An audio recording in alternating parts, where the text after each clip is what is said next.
Sister గారు. వాక్య భాగంలోనికి వెళ్దామండి. పరిశుద్ధ గ్రంథమైన బైబిల్ నుండి గలతీయులకు రాసిన పత్రిక 3వ అధ్యాయము 26వ వచనాన్ని మనం చదువుకొని చిన్న ప్రార్థన చేసుకొని వాక్యాల ముందు కొనసాగడం.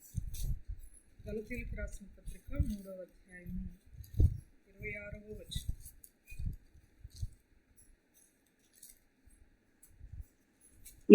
క్రీస్తునందు మీరందరూ విశ్వాసం వలన దేవుని కుమారులై ఉన్నారు.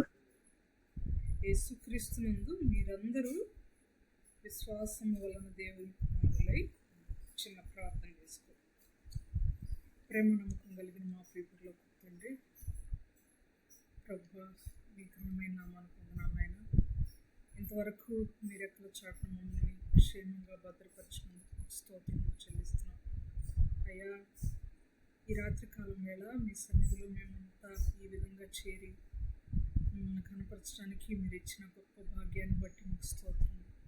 మరి ముఖ్యంగా మీ అమూల్యమైన మాటలను ఆలకించడానికి మీరు ఇచ్చినటువంటి సమయం కొరకు స్తోత్రములు చెల్లిస్తున్నాం ప్రభువా. నన్ను సులువు చాటును మరుగుపరిచి మీరే నాతోనూ మా అందరితోనూ మాట్లాడమని బ్రతిమాలు కొంచున్నాం నాయనా. ఈనాటి వాక్యం ద్వారా అనేక విషయాలు మేము నేర్చుకున్నటకు నాయనా, మా మనసులో నాటుకున్నటకు, ఫలించుటకు, వాక్యాన్ని ఆచరించి బ్రతుకుటకు, అనేక మందికి మాదిరికరంగా జీవించుటకు మాకు శక్తిని, బలమును, మీకున్న మనస్సును దయచేయమని ప్రార్థిస్తున్నాం తండ్రి. వచ్చిన ప్రతి బిడ్డను ప్రత్యేకంగా దీవించి ఆశీర్వదించండి. మొదటిగా మీ సన్నిధి అంటే భయభక్తులు కలిగి, గౌరవం కలిగి వచ్చిన బిడ్డలను, వారి కుటుంబాలను బహుగా నిండారులుగా దీవించి వారి యొక్క వెలితిని, వారికి ఉన్నటువంటి సమస్యలను అయినా అన్నిటినీ పరిష్కరించమని ప్రార్థిస్తున్నాం. వారికి కావలసిన మెండైన దీవెనలు అనుగ్రహించమని ప్రార్థిస్తున్నాం. రావాల్సిన వారు అనేక మంది ఉన్నారు ప్రభా, రాలేకపోతున్నారు. కారణాలు ఏమై ఉంటాయో మేమైతే ఎరుగం, కానీ ప్రతి ఒక్కరికి ఆత్మ ప్రేరేపణ దయచేసి మీరు నాయనా మాతో పాటు సమకూర్చమని వేడుకుంటున్నాం. ఈ కూడిక యావత్తు ద్వారా మేము సమస్త మహిమ, ఘనత, ప్రభావం మీకు చెల్లించుకుంటూ మా ప్రాణాత్మ దేహములను మీకు సమర్పించుకుంటూ మా ప్రభుని మీ ప్రియకుమారుడైన యేసుక్రీస్తు వారి శ్రేష్టమైన నామంలో మీకు వినయంతో ప్రార్థించి బ్రతిమాలి అడిగి వేడుకుంటున్నాము తండ్రి.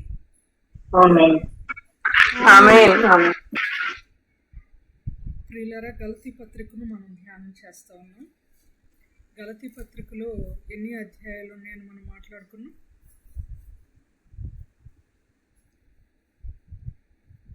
గలతీ పత్రికలో ఎన్ని అధ్యాయాలు ఉన్నాయి? 6 అధ్యాయాలు. 6 అధ్యాయాలని ఎన్ని భాగాలుగా విభజించుకున్నాం మనం? 3 భాగాలు. మొదటి భాగంలో ఎన్ని అధ్యాయాలు ఉన్నాయి? 2. రెండవ భాగంలో 3 అధ్యాయాలు. మూడవ భాగంలోనూ 2 అధ్యాయాలు.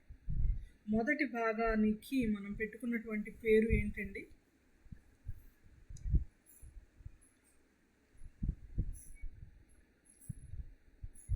ఆయన బోధన గురించి, పౌలు గారి బోధన గురించి. తర్వాత ఆయన అపోస్తలత్వం గురించి 2, 3 చాప్టర్స్. పౌలు గారి బోధన గురించి, పౌలు గారి అపోస్తలత్వం గురించినటువంటి వాదన. 3-4 అధ్యాయాలకు మనం ఏమని పేరు పెట్టుకున్నాం? థియలాజికల్ ఆర్గ్యుమెంట్, సిద్ధాంతపరమైన వాదన. సో ఈ మాటలు ఇంట్రడక్షన్గా మనం ఎప్పుడు గుర్తుపెట్టుకోవాలి, ఎందుకంటే పదే పదే పదే పదే ధ్యానం చేస్తున్నాం కదా. మనకి కొట్టిన పిండి వలె గలతీ పత్రిక గుర్తుండిపోవాలి. గ్రంథ వివరణలు ఇప్పుడు మనకి దానియేలు గ్రంథం పట్ల చాలా చాలా మంచి అవగాహన ఉంది. మొదటి నుండి చివరి వరకు ఉండి వినిన వాళ్ళకి చాలా మంచి అవగాహన ఉంటుంది. దానియేలు గ్రంథం తర్వాత అలాగే గలతీ పత్రిక పట్ల కూడా మనకి మంచి అవగాహన ఉండాలి. ఎజ్రా గ్రంథం అయిపోయింది, వివరణలో దైవజన్ సురేష్ బాబు గారు వివరించారు. ఎజ్రా గ్రంథం పట్ల కూడా మనకి మంచి అవగాహన ఉండాలి. పౌలు గారి ప్రయాణాల పట్ల మంచి అవగాహన ఉండాలి. బైబిల్ని మనం చాలా క్షుణ్ణంగా విపరీతమైన లోతుల్లోనికి వెళ్ళి బైబిల్ యొక్క ఆద్యంతాన్ని, దేవుని యొక్క మనస్సును వివరంగా మనం నేర్చుకుంటున్నామని మాత్రం మనం మర్చిపోకూడదని నేను ప్రభు పేరట మిమ్మల్ని బ్రతిమాలుకుంటున్నాను. గలతీ పత్రికలో ఆయన థియలాజికల్ ఆర్గ్యుమెంట్లో ఎందువలన మనము దేవునికి కుమారులై ఉన్నాం, ఏ విధంగా కుమారులమై ఉన్నాం అని ఆయన మాట్లాడుతూ ఉన్నారు. అయితే యేసుక్రీస్తునందు మీరందరూ విశ్వాసం వల్ల దేవుని కుమారులై ఉన్నారు అంటున్నాడు. అంటే దేవుడు మనకి తండ్రి అయి ఉన్నాడు అని అంటున్నట్టే. ఎవరినైనా చూయించి మనకి అరుణాలత సిస్టర్ గారి తల్లిగారు దెబోరా గారు అని మనం చెప్పామంటే మనం ఇంకొక లైన్ చెప్పక్కర్లా. దెబోరా దేవి గారి కుమార్తె అరుణాలత సిస్టర్ అని మనం చెప్పక్కర్లా. మొదటి సెంటెన్స్లోనే రెండో సెంటెన్స్ యొక్క అర్థం కూడా ఉంది. అలాగే 26వ వచనంలో యేసుక్రీస్తునందు మీరందరూ విశ్వాసం వలన దేవుని కుమారులై ఉన్నారు అంటే మనందరము కూడా విశ్వాసం వలన దేవుని కుమారులై ఉన్నాము అంటే అర్థం ఏంటంటే మనందరికీ తండ్రి యేసుక్రీస్తు దేవుడు అని మనం అర్థం చేసుకోవాలి. అది చెప్పకనే వచనంలో చెప్పినట్లుగా మనం భావించాలి. ఆ దిశలో తండ్రి అనేటువంటి మాటను మనం ధ్యానం చేస్తున్నాం. గడిచిన 4 సెషన్స్ నుండి ఇది 4వ సెషన్. మొదటి 2 సెషన్స్లో శరీరానుసారమైన తండ్రి గురించి మనం మాట్లాడుకున్నాం. 3-4 సెషన్స్లో ఆత్మీయ తండ్రి గురించి మనం మాట్లాడుకుంటున్నాం. మన ఆత్మీయ తండ్రి ఒక్కడే అని నిన్న మాట్లాడుకున్నాం. ఆయన తండ్రి మాత్రమే కాదు, దేవుడు ప్రభువు కూడా అని కూడా మనం నేర్చుకున్నాం. అంతేకాదు ఆయన ఎలాంటి వాడు అని అంటే ఆయన మనకి ఆయన మనకి ఫలమునిచ్చేవాడు, ఫలితాన్ని ఇచ్చేవాడు అని మనం మాట్లాడుకున్నాం. అయితే ఈరోజు కొన్ని విషయాలు మనం నేర్చుకున్నాం. నేను ఇంకా అనేకమైన విషయాలు నేర్చుకున్నాను. జస్ట్ క్లుప్తంగా నేను రివైజ్ చేస్తున్నాను. ఈ లోకానుసారమైన లేక శరీరానుసారమైన తండ్రి కంటే ఆత్మీయ తండ్రి ఎన్నో రెట్లు ఎక్కువవాడు, ఎంతగానో ఎక్కువవాడు అని మనం మాట్లాడుకున్నాం. ఆయన సమస్త మానవుల ఆత్మలకు దేవుడై ఉన్నాడు అని మాట్లాడుకున్నాం. అలాగే ప్రవక్తల ఆత్మలకు కూడా తండ్రి, దేవుడు, ప్రభు అయి ఉన్నాడని కూడా మనం మాట్లాడుకున్నాం. ఆ దిశలో ఆయన ఫలం ఇచ్చేవాడు, ప్రతిఫలం ఇచ్చేవాడు. ఆయన మనకు ఫలం ఇవ్వాలంటే మనం ఎలా ఉండాలి, ప్రతిఫలం ఇవ్వాలంటే మనం ఎలా ఉండాలి అనేది నేర్చుకున్నాం. ఈరోజు కొన్ని అంశాలను మనం నేర్చుకున్నాం. నిన్నటి దినాన తండ్రి గురించి రాయమంటే చాలామంది చాలా విషయాలు రాశారు. ఈరోజైతే నేను వాట్సాప్ చూడలేదు. ఈవినింగ్ టెంప్లెట్ పెట్టేటప్పుడు టెంప్లెట్ మాత్రమే పెట్టాను. మిగిలిన మెసేజెస్ నేను చూడడం జరగలేదు. ఇంకా పడుకునే ముందు చూస్తాను. నిన్నటి దినాన చాలా చాలా చక్కగా రాశారు. కోమల్ బ్రదర్ గారు కానివ్వండి, అనిత సిస్టర్ గారు కానివ్వండి, లూదియమ్మ గారు కానివ్వండి, చాలా మంచి మంచి పదాలు. నిజంగా మనము ఆయన్ని ఏమి ఎరిగి ఉన్నామో, మన దేవుణ్ణి ఎలా ఎరిగి ఉన్నామో, మన దేవునిలో ఉన్నటువంటి సద్గుణాలు ఏంటో, మన జీవితంలో ఆయన ఏమై ఉన్నాడో ఆయన గురించి రాయాలంటే అంత అద్భుతమైన పదాలు వాడారంటే ఎంతో ఆయన గురించి ఎరిగిన వారు మాత్రమే అలా వ్రాయగలరు. చాలా సంతోషించాను నిన్నటి జవాబులను బట్టి. ఒకవేళ మిగిలిన వారు కూడా ఎవరైనా రాస్తున్నట్లయితే నేను ఈరోజు చూస్తాను. అయితే మనం అనుకున్న మాటలు మాత్రమే కాకుండా బైబిల్ విలక్షణమైన రీతిలో ఇంకా వినూత్నంగా దేవుని గురించి, దేవుని యొక్క లక్షణాల గురించి బైబిల్ ఇంకా ఎంతో వివరంగా మనకు వివరించింది.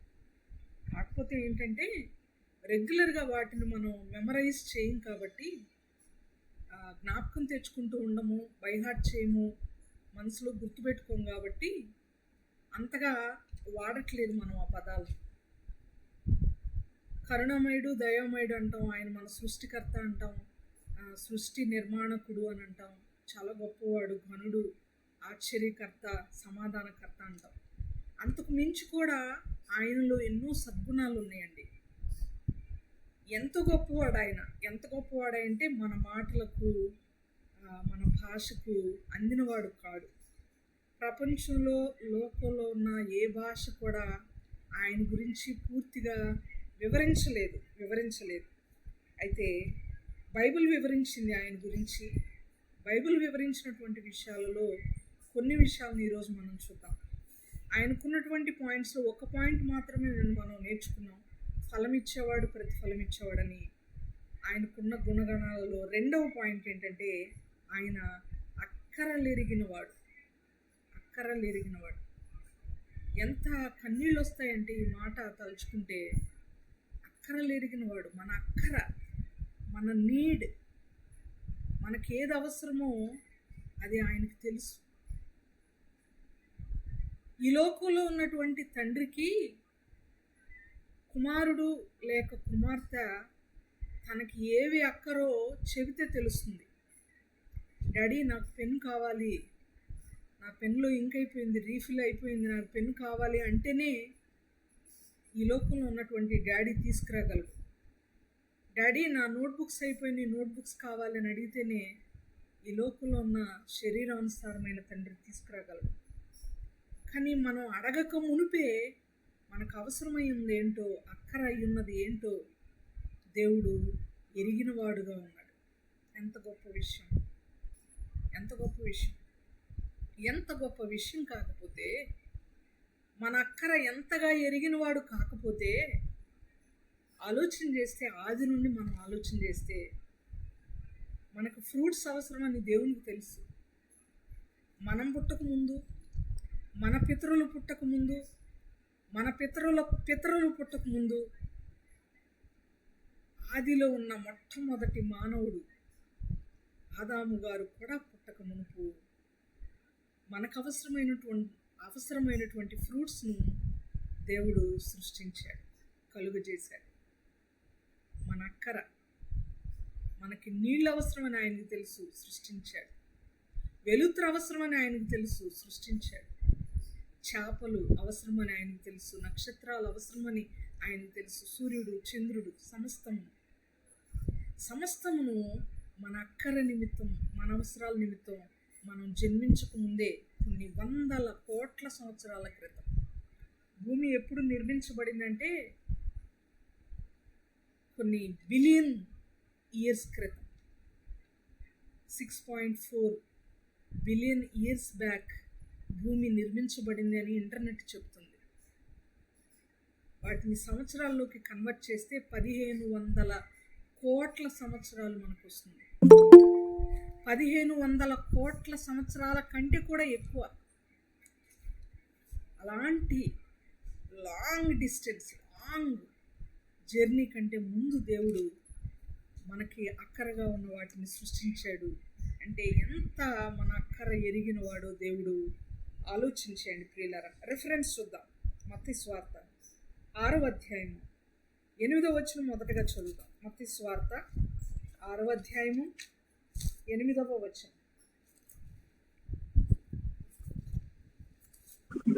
మీరు వేరుగా ఉండకుడి, మీరు మీ తండ్రిని అడగక మునిపే మీ అక్కలకు నిన్నవేవో ఆయనకు తెలియను. ఎంత గొప్ప మాట. మనం అడగక మునిపే మనకేం అవసరం ఆయనకు తెలుసు. మనం ఏమనుకుంటామంటే, చాలా ప్రార్థన చేస్తున్నాను సిస్టర్, చాలా విషయాల కొరకు, దేవుని చిత్తం ఏమయ్యిందో ఇంకా దేవుడు కనికరించలేదు, దేవుని చిత్తం ఏమయ్యిందో తెలియదు, కానీ ఇంకా దేవుడు కృప చూపలేదు, జవాబు ఇవ్వలేదు. చాలా దినాలుగా ప్రార్థన చేస్తున్నాం, ఆయన చిత్తం ఏమయ్యిందో అనుకుంటూ ఉంటాం. ఆయనకు తెలీదు మన అక్కర అనుకుంటాం, తెలిసినా ఆలస్యం చేస్తున్నాడు అనుకుంటాం. జాలి పడట్లేదు, మనల్ని పట్టించుకుంటలేదేమో మన దేవుడు, మన ప్రార్థన ఆలకించట్లేదేమో అనుకుంటాం. పొరపాటు ప్రియుల, పొరపాటు. ప్రార్థనలు ఆలకించేవాడు ఆయన. మనం ప్రార్థించకపోయినా కూడా మనకు అవసరమైనవి మనకు అనుగ్రహించేవాడు. మనకు తెలుసు కదా, ఆయన నీతిమంతుల మీదను అనీతిమంతులు ప్రార్థన చేయరు, నీతిమంతులు ప్రార్థన చేస్తారు. నీతిమంతుల ప్రార్థన వైపు ఆయన ఎప్పుడు చెవులు అప్పగించి ఆలకిస్తూ ఉంటాడు. అనీతిమంతులకు కూడా నీతిమంతులకు ఇచ్చినట్లుగానే గాలి, వెలుతురు, వర్షం, ఎండ, వాన అన్నిటినీ ఆయన ఇస్తున్నాడు.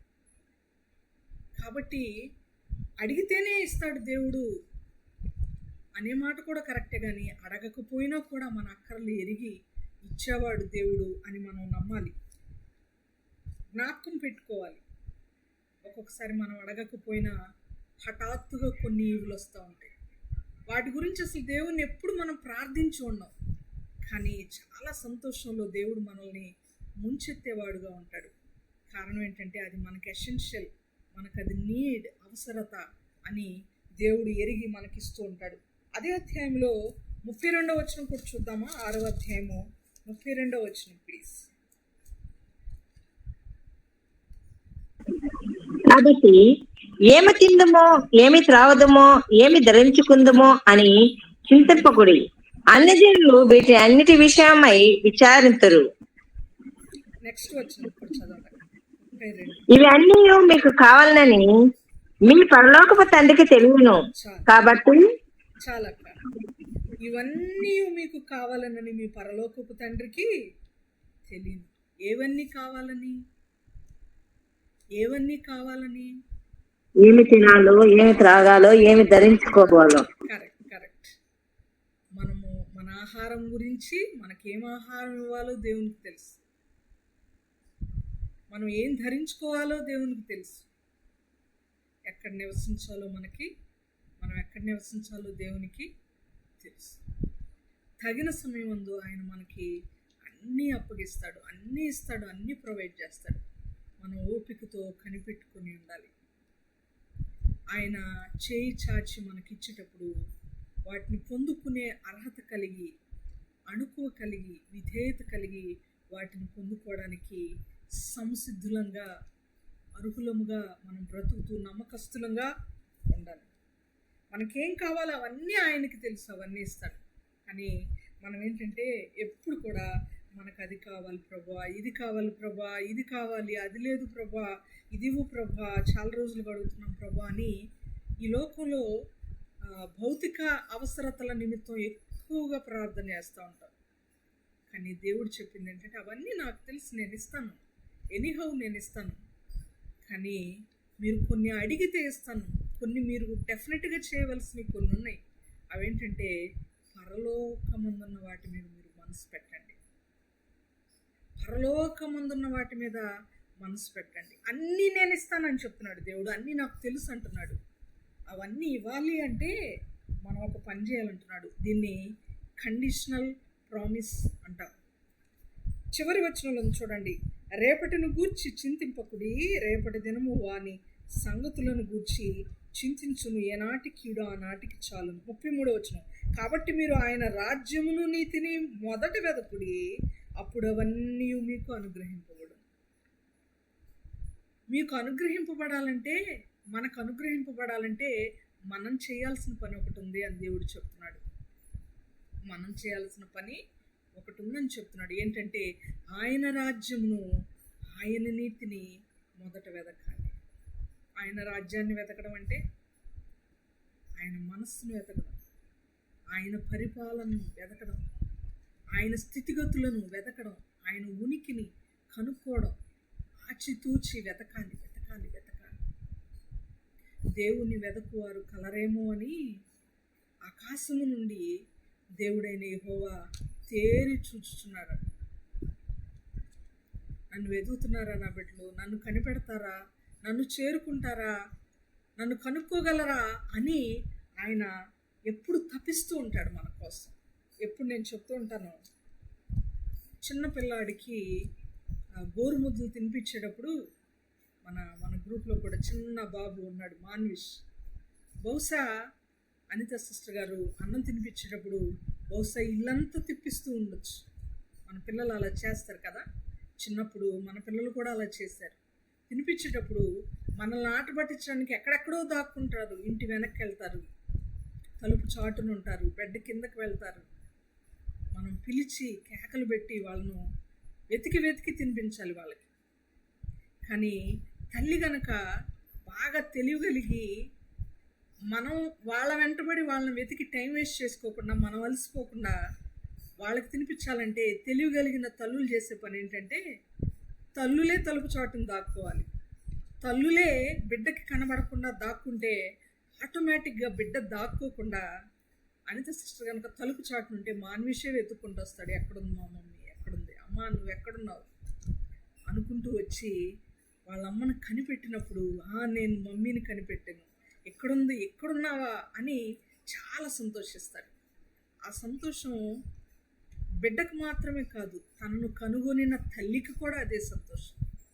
ఇన్ ద సేమ్ వే ఆయనను కనుగొనాలని, వెదకి కనుగొనాలని, తడవులాడి వెదకి కనుగొనాలని ఆయన ఆశపడుతున్నాడు. ప్రియులారా, వెదకాలి మనం ఆయన. ఒక వచనం చూద్దాం. అపోస్తుల కార్యముల గ్రంథము 17వ అధ్యాయం 25-26 వచనాలు కలిసి ఉంటాయి. ప్రియులారా, ఒకసారి చూద్దాం. అపోస్తుల కార్యముల గ్రంథము 17వ అధ్యాయము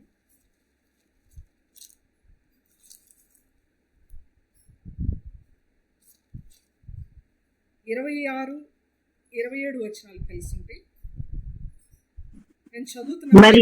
మరియు చదవండి. యావత్ భూమి మీద కాపురం ఉండుటకు ఆయన ఒకని నుండి ప్రతి జాతి మనుషులను సృష్టించి, వారి ఒకవేళ దేవుని తరువులాడి కనుగొందురేమో అని తను వెతుకు నిమిత్తము నిర్ణయ కాలమును వారి నివాస స్థలము యొక్క పొలిమేరలను ఏర్పరచెను. ఆయన మనలో ఎవనికి దూరముగా ఉండువాడు కాడు. చాలక్క. ఇక్కడ గమనిస్తే డిఎన్ఏ మెసేజ్లో ఈ వచనం చెప్పాను నేను. అంతేకాదు, నియమింపబడిన దినములు అనేటువంటి మెసేజ్లో కూడా ఈ మాటను చెప్పాను. ఆయన ఏమనుకుంటున్నాడంటే, వారు ఒకవేళ, దేవుడు ఎందుకు సృష్టించాడట? వారు ఒకవేళ ఎవరిని సృష్టించాడు? ప్రతి జాతి మనుషులను ఒక్క మనిషి నుండి సృష్టించాడు. యావత్ భూమి మీద కాపురం ఉన్న ప్రతి జాతి మనుషులను ఒక్కరి నుండి, అనగా ఆదాము నుండి సృష్టించాడు. సృష్టించిన తర్వాత వాళ్ళు దేవుణ్ణి తడవులాడి కనుగొందురేమో అని, దేవుణ్ణి వెదకి తడవులాడి వెదకి కనుగొందురేమో అని దేవుడు ప్రతివానికి దేవుణ్ణి వెదకడం కోసం ఒక టైం పీరియడ్ పెట్టాడు. నిర్ణయ కాలము అన్నారు దాన్ని నియమిత కాలము, నియమింపబడిన దినములు, లైఫ్ టైం అంటాం. మన జీవితానికి కూడా ఒక నిర్ణయ కాలం ఇచ్చాడు. ఎంతకాలమో మనకు తెలియదు. రేపటి వరకే అయి ఉండొచ్చేమో, చెప్పలేము. ఇంకో 10 ఏళ్ళు అయి ఉండొచ్చేమో, చెప్పలేము. లేక ఇంకా 20-30 సంవత్సరాలు అయి ఉండొచ్చేమో, చెప్పలేము. అయి ఉండొచ్చు. కానీ మన జీవితానికి దేవుడు ఎంత సమయం ఇచ్చాడో ఆ సమయం ఎండ్ అయిపోయేలోపు మాత్రమే మనం వెతకాలి. ఆ సమయం ముగించబడేలోపు దేవుణ్ణి వెదకే వారంగా మనము ఉండాలి. వెదకాలి అని కోరుకునేవాడుగా మన తండ్రి కనబడుతున్నాడు. ప్రియులారా, ఆయనను వెదకాలి అని కోరుకునేవాడుగా కనబడుతున్నాడు. ఆయనకి తెలుసు మన అక్కర్లు. ఆయన్ని అడగాలని, పరలోకమందున్న వాటిని వెదకాలని ఆయన మన గురించి ఆశపడేవాడుగా ఉన్నాడు. పరమందున్న విషయాలు, పరలోకంలో నా పేరుందా లేదా, ఆయన జీవ గ్రంథంలో నా పేరుందా లేదా, ఆయన్ని నేను ఎదుర్కొన్నప్పుడు నేను నా చేతి నిండా ప్లెంటిఫుల్గా ఆత్మల్ని సంపాదించి ఆయనకి కనబడగలనా లేదా, ఆయన్ని ఎదుర్కొనేటప్పుడు లేదు ప్రభా, సారీ ప్రభా, ఒక్క ఆత్మను కూడా నేను రక్షించలేకపోయాను ప్రభా, ఒక్కరికి కూడా నేను వాక్యం చెప్పలేకపోయాను ప్రభా అని బిక్కముఖం వేసుకుని సిగ్గుతో చింతిస్తూ ఉండేవారంగా మనం ఉంటామా? లేకపోతే సంతోషంగా తలెత్తుకొని ఆయన్ను ఎదుర్కొనే వారిగా ఉంటామా? మనం ఆలోచించాలి. పైనున్న వాటి మీద, శాశ్వతమైన వాటి మీద, పరలోకంలో మనకి దేవుడు ఏర్పాటు చేస్తున్నటువంటి స్థలం మీద శ్రద్ధ ఉండాలి. పరలోకానికి వెళ్ళిన తర్వాత మన స్థలం ఏంటి? ఒక తల్లి వేడుకుంటుంది కదా, అయ్యా నా కొడుకులిద్దరిలో ఒకవైపు కుడివైపున ఒకళ్ళు, ఎడమవైపున ఒకళ్ళు నీ సింహాసనం ప్రక్కన కూర్చుండడానికి సహాయం చేయ అని అడుగుతుంది. ఎంత కోరిక చూడండి, ఎంత కోరిక, ఎంత ఆలోచన. మంచి ప్లేస్లో పరలోకంలో నా బిడ్డలు ఉండాలని కోరుకుంటుంది ఆమె. మనం ఫస్ట్ ర్యాంక్ రావాలి, ఫస్ట్ ప్లేస్ రావాలి. బ్యానర్లో మన కుమారుడితో మన కుమార్తెతో ఫోటో ఉండాలి. ఫోటోలు పేపర్లో వచ్చినప్పుడు all India air rank number 1, 2 అని ఉంటున్నప్పుడు ఎంత కష్టపడ్డారు ఈ పిల్లలు, వీళ్ళ తల్లిదండ్రులు ఎంత అదృష్టవంతులో, ఎంత ధన్యతో అని మనం భావిస్తూ ఉంటాం. పరలోకంలో మన పిల్లలు మంచి స్థానంలో ఉన్నప్పుడు ఇంతకంటే ధన్యత. పరలోకంలో మన కుటుంబానికి ఒక మంచి అత్యున్నతమైన స్థానాన్ని దేవుడిచ్చినప్పుడు ఈ లోకంలో పడే ఆనందం కంటే ఎన్నో రెట్లు ఆనందిస్తాం మనం. ఈ ఆనందం కొంతకాలం ఉంటుంది, ఒక తరగతి తర్వాత ఒక తరగతి ఆనందం మారుతూ ఉంటుంది, కొన్నాళ్లే ఉంటుంది ఆనందం. కానీ చిరకాలం ఉంటుంది పరలోకంలో మనం సంపాదించుకునేటువంటి ఆనందం. గుర్తుపెట్టుకుందాం ప్రియులారా, పైనున్న వాటిని మనం వెదకాలి. ఆయన్ని వెతికితే మనకు అక్కరగా ఉన్న వాటన్నిటిని ఆయన మనకి ఇస్తాడు. అక్కరగా ఉన్న వాటన్నిటిని ఆయన మనకి ఇస్తాడు. ఒక్కొక్కసారి చీరాల ప్రాంతంలో రామాపురం, వాడరేవు అనేటువంటి ప్రాంతాలు కూడా ఉన్నాయి. మీకు బాగా తెలిసే ఉండొచ్చు. చీరాలనే కాదు, సముద్ర తీర ప్రాంతాలు ఏవైనా కానివ్వండి, వైజాగ్ కానివ్వండి, ఇంకా ఒంగోలులో కూడా కొత్తపట్నం కానివ్వండి, చాలా ఉంటాయి కదా. వైజాగ్, కొన్ని ఏరియాలు ఉంటాయి, ముంబై ఏరియాలు. సముద్ర తీర ప్రాంతంలో ఉండేవాళ్ళు చేపలు పట్టడానికి సముద్రంలోకి వెళ్తుంటారు. సముద్రంలోనికి వెళ్ళినప్పుడు వాళ్ళు ఒక ఏం పెట్టుకుంటారు. ఒక్కొక్కసారి పర్టికులర్గా కొన్ని రకాల చేపల కొరకు వాళ్ళు గాలం వేస్తూ ఉంటారు, వల వేస్తూ ఉంటారు. ఈరోజు సొర పట్టాలండి, సొర చేపను పట్టడానికి సముద్రం మీదకు వెళ్తున్నాం. ఈరోజు ఫలానా చేప పట్టడానికి, పులస చేప పట్టడానికి సముద్రం మీదకు వెళ్తున్నాం అని అంటారు. ఎందుకోసం అది అని అంటే, ఈ సీజన్లో పులస చేప చాలా చాలా చాలా కాస్ట్లీ, చాలా ఎక్కువ రేట్కి అమ్ముడుపోతుంది. సో ఎక్కువ ధనం సంపాదించుకోవచ్చు, డబ్బు సంపాదించుకోవచ్చు అని ఆ చేప కోసం ఈ సీజన్లోనే ఆ చేప పడుతుంది కాబట్టి వెళ్తున్నాం అని చెప్తారు. విషయం ఏంటంటే, వెళ్ళిన తర్వాత వారు వేసినటువంటి వలలో పులస చేప మాత్రమే కాదు, మిగిలిన అన్ని రకాల చేపలు కూడా పడతాయి. రొయ్యలు ఉంటాయి, తోక చేపలు ఉంటాయి, చిన్ని చేదు పక్కిలు అనేవి ఉంటాయి, చాలా చేపలు ఉంటాయి. ఇన్ని పేర్లు చెప్తుంది కదా, నేను కూడా పట్టాను అనుకున్నాను. నేను ఎప్పుడు పట్టలేదులేండి, తింటాం కాబట్టి అలవాటు అయిపోయింది, కొన్ని గుర్తున్నాయి అంతే. అలా ఒకదాని కొరకు వెళ్తే మిగిలినవన్నీ కూడా దొరుకుతుంటాయి. పైనున్న వాటిని మనం వెతికితే ఈ లోకంలో మనకు అవసరమైనవి అన్నీ కూడా దేవుడిస్తాడు. వ్యాపారం నిమిత్తం అమ్మడానికి వెళ్ళావు, వల వేసి చేపలు పట్టుకోవాలని. దేవుడు అమ్మే నిమిత్తం మాత్రమే కాదు, ఇంట్లో తినే నిమిత్తం కూడా, పోషణ నిమిత్తం కూడా దేవుడు మనకిస్తాడు, ఆహారం నిమిత్తం కూడా. ఉదాహరణ అర్థం కావడానికి చెప్తున్నాను. మనము పైనున్న వాటి మీద మనసు పెట్టాలి. మన మనసు పులస అయి ఉండొచ్చు, కానీ మనకు దేవుడిచ్చినవి మిగిలినవి కూడా దేవుడిచ్చాడు. మన మనస్సు పరలోకంలో ఉన్నటువంటి అంశాల మీద అయితే ఈ లోకంలో ఉన్నటువంటి అవసరతలన్నీ కూడా దేవుడు తీరుస్తాడు. అది బైక్ అవ్వచ్చు, కార్ అవ్వచ్చు, గృహం అవ్వచ్చు, జాబ్ అవ్వచ్చు, లేకపోతే ఏదైనా వివాహం అవ్వచ్చు, ఇంకేదైనా ప్రమోషన్ అవ్వచ్చు, మనకి పెండింగ్లో ఉన్న శాలరీస్ అవ్వచ్చు, ఆరోగ్యం అవ్వచ్చు, ఏదైనా అవ్వచ్చు, మన కుటుంబీకుల రక్షణ అవ్వచ్చు, ఇంకేదైనా. రక్షణ పరలోకానికి సంబంధించింది అనుకోండి. అఫ్ కోర్స్ పరలోకమైన ఆత్మీయ అంశాల మీద మనం మనసు పెట్టేవారిగా ఉండాలి ప్రియులరా.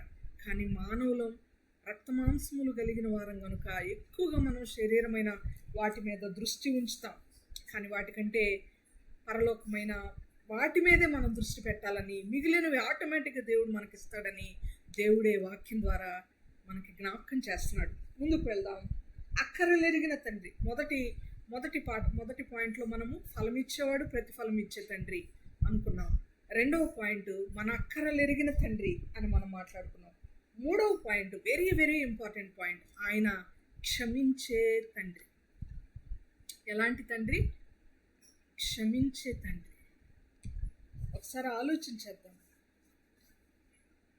క్షమించడం అనేదే లేకపోతే, దేవుడు మనల్ని క్షమించినదే లేకపోతే మనం ఏమైపోయి ఉండేవాళ్ళం. ఆయన గనక మనల్ని క్షమించకపోతే, మన పాపముల నుండి మనకి విముక్తి కలుగు చేయకపోతే మన బ్రతుకు ఏమైపోయి ఉండేదో.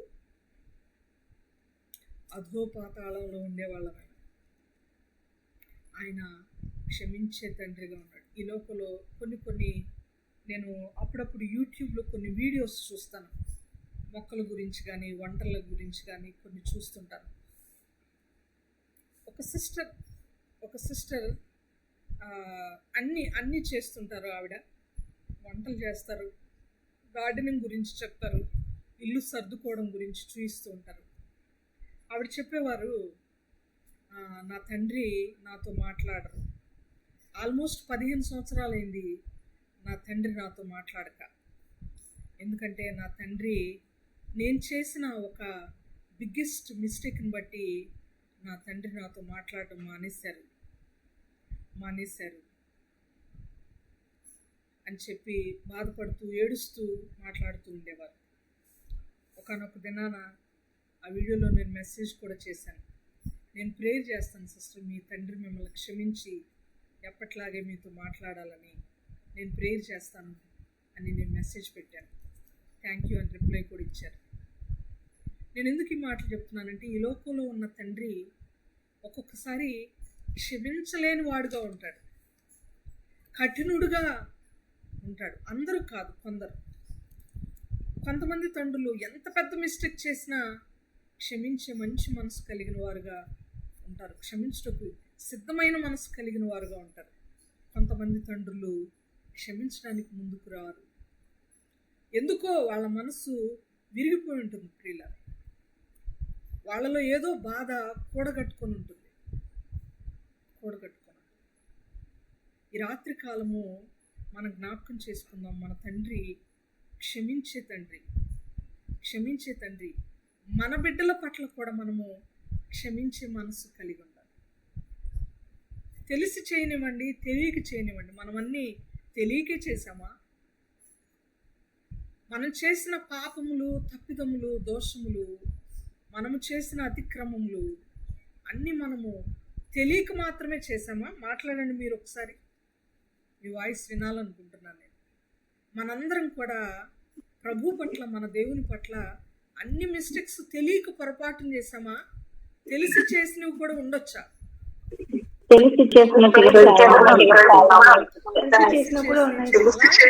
అంటే నా జీవితంలో తెలిసి నేను దేవునికి విరోధంగా ఎన్నో మిస్టేక్స్ చేశాను. ఎరిగినే చెడిపోతిని, యేసుని గాయము రేపితిని. ఎరిగినే చెడిపోతిని, యేసుని గాయము రేపితిని. మోసపోతి నేను దృష్టి దొలగితి, దాసుడ నిన్ను చూడని. ప్రభు యేసు నా రక్షకానసగు, కన్నులు నాకు నిరతమునే నిన్ను చూడ. ఎరిగి ఎన్ని తప్పులు చేసాము, చెడిపోతున్నావు, పడిపోతున్నావు. బహుశా తప్పేమైనా పాడుంటే క్షమించండి. ఎరిగి ఎన్నిసార్లు పడిపోయామో మనం. తెలిసి కూడా ఎన్నిసార్లు అబద్ధాలు ఆడాము. తెలిసి కూడా ఎన్నోసార్లు ఇతరుల మీద చాడీలు చెప్పాము, అసూయపడ్డాము, కోపం పెట్టుకున్నాము, అనకూడని మాటలన్నాము. తన సహోదరుని ద్వేషించువాడు నరహంతకుడు. తెలిసి కూడా ఎన్నిసార్లు మన సహోదరులను ద్వేషించాము. ఆలోచన చేస్తే ఎన్నో లెక్కకు మించిన తప్పిదమ్ములు మనం చేసుంటాం.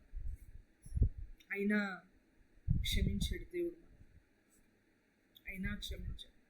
ఒక పాస్టర్ అంకుల్ చెప్పాడు ఒకసారి, దేవుడు, ఆ పాస్టర్ అంకుల్తో నేను మాట్లాడేటప్పుడు, అంకుల్ మనం ఏదైనా ఒక చిన్న మిస్టేక్ ఏదన్నా తెలిసి కూడా చేసినప్పుడు దేవుణ్ణి క్షమించమని అడగాలంటే భలే ఇన్సల్ట్గా ఫీల్ అవుతాను అంకుల్. నేను చాలా చాలా సిగ్గుగా అవమానంగా ఫీల్ అవుతున్నాను.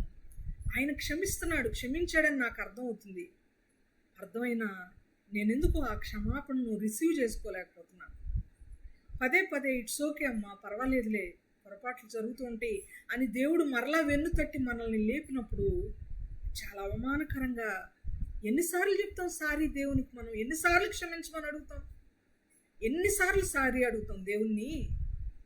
తెలియక చేస్తే అడగొచ్చు, తెలిసి చేస్తే ఎన్నిసార్లు అడుగుతాం అనిపిస్తుంది అంకుల్ అని చెప్పినప్పుడు ఆయన అన్నారు, నాకు కూడా నీ అంత వయసులో ఉన్నప్పుడు అలాగే అనిపించేదమ్మా. అలా అనిపిస్తుందంటే మనం విశ్వాసంలో చాలా పర్ఫెక్ట్గా ఉండాలని భావిస్తున్న వాళ్ళం అని అర్థం. అలాంటప్పుడు క్షమించమని అడగకుండా మనం ఏం చేయాలంటే, అయ్యా నేను తెలిసి పొరపాటు చేశాను, నన్ను క్షమించొద్దు, ఈ పొరపాటుకి నాకు పనిష్మెంట్, నన్ను శిక్షించయ్యా, ఆ శిక్ష ద్వారా నాకు పాఠం నేర్పించు. ఆ శిక్ష ఎలా ఉండాలంటే ఇంకొకసారి మరలా ఇదే మిస్టేక్ని నేను రిపీట్ చేయకూడదు, నన్ను శిక్షించు అని ప్రార్థన చేయాలమ్మా అని చెప్పారు. మానవ శరీరంలో ఉన్నాం కనుక దేవుడితో సమానం ఇంకా మనం కాలేము కూడా. కానీ పరిపూర్ణతలోనికి మనం రాగలం ప్రయత్నం చేస్తే. క్రీస్తును ధరించుకొనుడు, లేకపోతే క్రీస్తు యేసునకు కలిగిన ఈ మనస్సు మీరును కలిగి ఉండుడి అని పౌలు గారు చెప్పారంటే, ప్రియులారా జాగ్రత్తగా ఆలోచించండి. క్రీస్తు యేసునకు కలిగిన ఈ మనస్సు మీరును కలిగి ఉండుడి అని పౌలు గారు చెప్పారంటే, అంటే క్రీస్తు వలె మనము బ్రతకగలము అని అర్థమా? కష్టం, బ్రతకలేము, డౌట్ అని అర్థమా? నేను క్రీస్తును పోలి నడుచుకొనుచున్న ప్రకారము మీరును నన్ను పోలి నడుచుకోండి అని చెప్పాడంటే పౌలు గారు, క్రీస్తును పోలి మనం నడుచుకోగలము, ఛాన్స్ ఉంది, there is a chance to live like Christ అని అర్థమా? There is no chance at all to live like Christ అని అర్థమా? అవకాశం ఉందా దేవుని వలె బ్రతకడానికి? లేదా?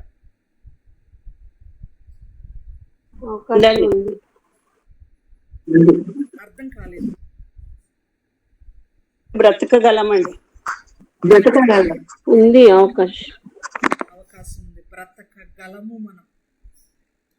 కానీ మనలో ఉన్న బలహీనత, మనలో ఉన్న శరీరానుసారమైన ఆత్మ, రెండు ఆత్మలు ఉంటాయి, ఒకటి శరీరానుసారమైనది, ఆత్మానుసారమైనది. మనం ఎప్పుడైతే ఆత్మానుసారమైన ఆత్మకు, మన ఆత్మకు, మనలో నివసించుతున్న పరిశుద్ధాత్మకు ఎక్కువ ప్రయారిటీ ఇవ్వడం ఆపేస్తామో, ప్రాముఖ్యత దానికి ఇవ్వడం ఆపేస్తామో, శరీరానుసారమైన ఆత్మ మన మీద పాలన చేస్తుంది. ఎప్పుడైనా చెప్పుకుందాం, ఆత్మ, శరీరానుసారమైన ఆత్మ లేక ఆత్మానుసారమైన మనసు, శరీరానుసారమైన మనసు గురించి మాట్లాడుకుందాం. అది మన మీద పరిపాలన చేస్తుంది. పరిపాలన చేసేటప్పుడు ఆటోమేటిక్గా మనకు అర్థమైపోయింది, ఎస్ నేను నెగిటివిటీని సపోర్ట్ చేస్తుంది నా మనసు, ఏది చేయకూడదు అనుకుంటున్నానో అదే చేస్తున్నాను, దేవునికి ఏది అయిష్టమో ఆటోమేటిక్గా నాకు తెలియకుండానే నేను అది చేస్తున్నా అని మనకు అర్థమైపోతుంది. ప్రతి మనిషిలో ఉండే ఒక రకమైన పోరాటం ప్రియులారా, ముఖ్యంగా విశ్వాసుల్లో, దేవుణ్ణి ఎరిగిన వాళ్ళకి ఈ పోరాటం ఎప్పుడూ జరుగుతూ ఉంటుంది. ఆత్మీయ పోరాటం అంటారు దాన్ని. ఎప్పుడైతే మనము దేవుణ్ణి మెప్పించేవారిగా కాక, దేవునిని సంతోషపెట్టేవారిగా కాక, ఈ శరీరానుసారంగా ఉన్నటువంటి మనస్సు ఏదైతే మనల్ని పొరపాట్లు చేయడానికి ప్రేరేపిస్తుందో, దేవునికి వ్యతిరేకంగా బ్రతకడానికి ప్రేరేపిస్తుందో, ఈ శరీరానుసారమైన మనస్సును గెలిపిస్తామో ఆటోమేటిక్గా మనం సాతానుని గెలిపిస్తున్నామని అర్థం చేసుకోవాలి. వెంటనే అలర్ట్ అయిపోవాలి, వెంటనే అలర్ట్ అయిపోయి, నో, సాతానుడు గెలవడానికి వీల్లేదు, నా దేవుడిని నేను గెలిపించాను అనుకోవాలి. అస్సలు శరీరానుసారమైన ఆత్మ నాకుండదండి, నాకు అసలు అలాంటి ఆలోచనలే రావండి అని ఎవరైనా అంటే వాళ్ళ అబద్ధికులు. దేవుని సన్నిధిలో ఖచ్చితంగా వస్తాయి. కానీ డిఫరెన్స్ ఎక్కడుంది? గొప్ప విషయం ఏంటి అని అంటే గెలిపించకుండా దేవుణ్ణే గెలిపించాలి. శరీరానుసారమైన మనస్సును మనం కంట్రోల్ చేయాలి. ఆ శరీరానుసారమైన మనస్సు మనల్ని కంట్రోల్ చేయకూడదు. మన మీద అధికారిగా అధిపతిగా ఉండకూడదు. అలాంటప్పుడు మనము దేవునిని సంతోషపెట్టే జీవితాలు కలిగి ఉంటాం.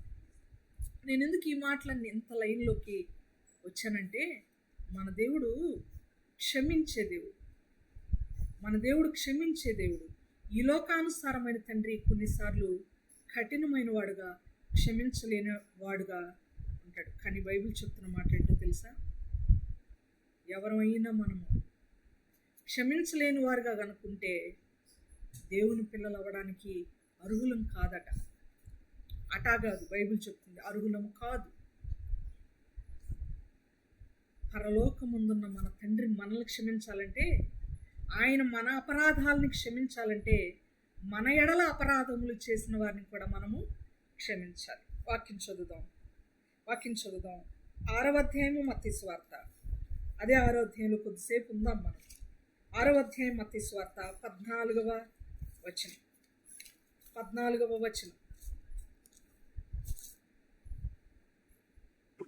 మనుషుల అపరాధములను మీరు క్షమించిన ఎడల మీ పరలోకపు తండ్రియు మీ అపరాధములు క్షమించును. మనుష్యుల అపరాధములను మీరు క్షమిస్తే పరలోకమందున మన తండ్రి కూడా మనల్ని క్షమిస్తాడు. కొన్ని డినామినేషన్స్లో కొన్ని సంఘాల్లో పరలోక ప్రార్థన చేస్తారు. తప్పు కాదు, సంతోషం.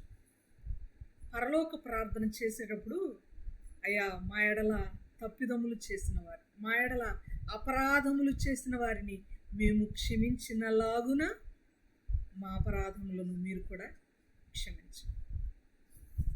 క్షమిస్తే క్షమించబడతాం. This is also conditional promise or conditional gift.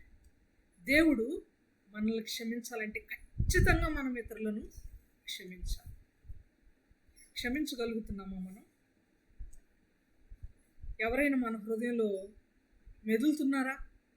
వాక్యం వింటుండగా నేను ఇంకా క్షమించలేని వారు నా జీవితంలో ఒకరున్నారు, ఇద్దరున్నారు, ముగ్గురున్నారు అని అనిపిస్తుందా మనకి?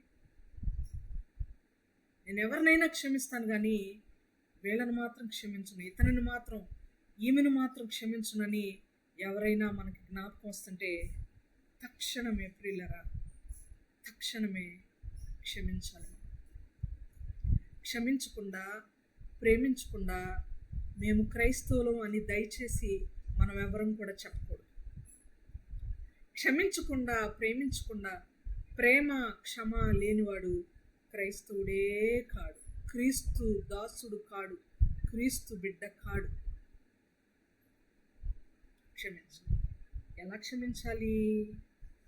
ఎలా క్షమించాలంటే ఇంకొక బలహీనత క్రైస్తవుల్లో ఉన్నది ఏంటంటే క్షమిస్తాం. నేను అనేదాన్ని ఎక్కువ ఈ మాట, క్షమిస్తాను కానీ I can forgive but I cannot forget అనేది. మన జీవితంలో ఎవరన్నా మనల్ని బాగా గాయపరిస్తే, గాయపరిచేలా ఎవరైనా మాటలు మాట్లాడితే వాటిని మనం క్షమించగలం కానీ దేవుని బిడ్డలుగా మర్చిపోవడం అసంభవంగా ఉంటుంది. మనకి చాలా కష్టతరమైనదిగా ఉంటుంది. మర్చిపోవడం చాలా కష్టంగా ఉంటుంది. వీఆర్ క్రిస్టియన్స్ను we should forgive and forget. Forgive and ఫర్గెట్కి మన దేవుడే సరి అయిన ఉదాహరణ. ఆయనంట మన పాపములను ఆయన వీపు వెనక విసిరేసాడట. అదే లైన్లో కింద ఉంటుంది, మరి నేను ఇకనెన్నటికి వాటిని జ్ఞాపకం చేసుకున్నాను. నీ అపరాధములను క్షమించి నా వీపు వెనక పారవేసి ఉన్నాను, లేక విసిరివేసి ఉన్నాను. తిరిగి వాటిని మరెన్నటికి జ్ఞాపకం చేసుకో. తన వీపు వెనకను ఎవరు చూడలేరు. మరలా ఆ తప్పిదాన్ని దేవుడు చూడడు.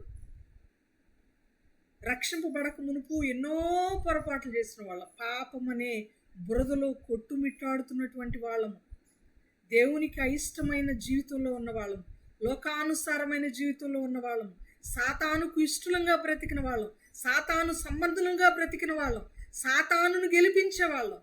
కానీ రక్షింపబడిన తర్వాత దేవుడు ఆయన్ని క్షమించమని వేడుకున్న తర్వాత మన పాపములన్నిటిని కూడా వీపు వెనక విసిరేసాడు. మన పాత బ్రతుకును అంతటిని, మునుపటి జీవితాన్ని అంతటిని కూడా ఆయన క్షమించి తప్పిదాలన్నిటిని కొట్టేసేసి వీపు వెనక విసిరేశాడు.